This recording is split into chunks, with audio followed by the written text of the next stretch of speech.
the Malaysian squad, this is that perfect game to actually seize a chicken dinner of their own, but now needing to deal with the rest of Euros as well that make their approach. Alongside with Roy Esports, currently holding them down, Chaman down, down. The YT struggling to also move in with the vehicle. Same goes to Roy Esports. It's been a very hectic ride into the app. Oh yes, and of course they have to survive through a lot more armaments here. The opponents, Dusty and the DRS, will be seeing Alliance here on the sideline. Shootouts happening at the current moment. Flags going up on the chase here.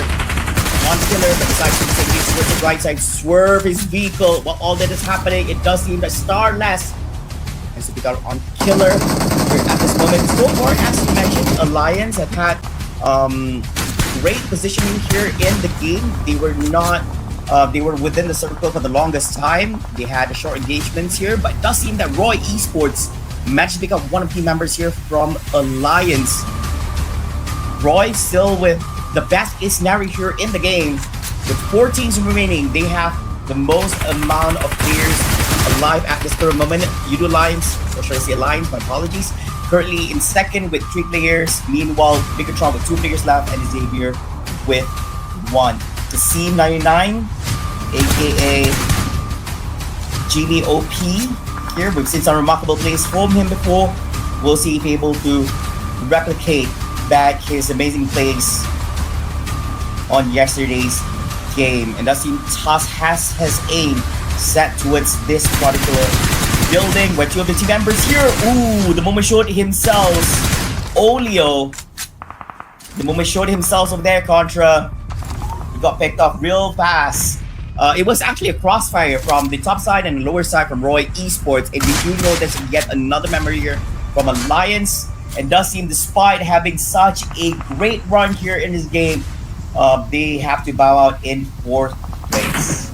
Yeah, that was a really great angle coming from the side of Roy Esports as they will take claim of that compound. Bigatron Knights only left with 2 members. Now they see the entire squad of Roy Esports. Not that there is much for them to do from this angle other than try to fend them off for this current position.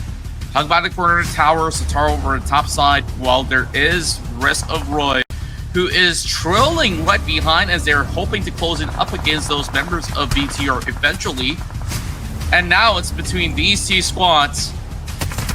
I'm just really surprised that Alliance has gotten overwhelmed in this matchup, whereas this could very well be the comeback performance necessary for Roy Esports in this match. BTR only with 2 members, and this is everything to play for on the line for the side of Roy, as they are slowly wrapping around the edges. I believe that they should at least garner enough information of the current positions of these BTR members.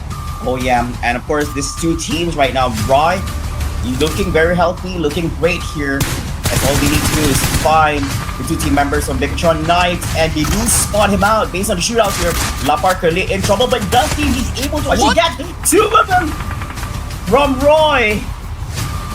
So from a 4v2 situation, they managed to cleanse it up. This might be an insane play here from Roy. Lapar still surviving through, making plays over here. They just need to seek out 1 more member from Roy Esports. It so happens to be Tusk. And they do find him. They do see where his position at. Starless on the outside perimeters. Lapar, low on HP. Tusk tried to go for a little bit of shoot here, but it's a 2v1 situation. Tusk doesn't have much cover, stuck on the walls. Tries to go for a shoot, and it does seem that this is going to be none other than Bigatron Knights game here for match number 9. They absolutely botched it. Like, I don't know how to tell you otherwise, because Bigatron Knights is not supposed to take that win, but they did anyways. Like, I'm just trying to figure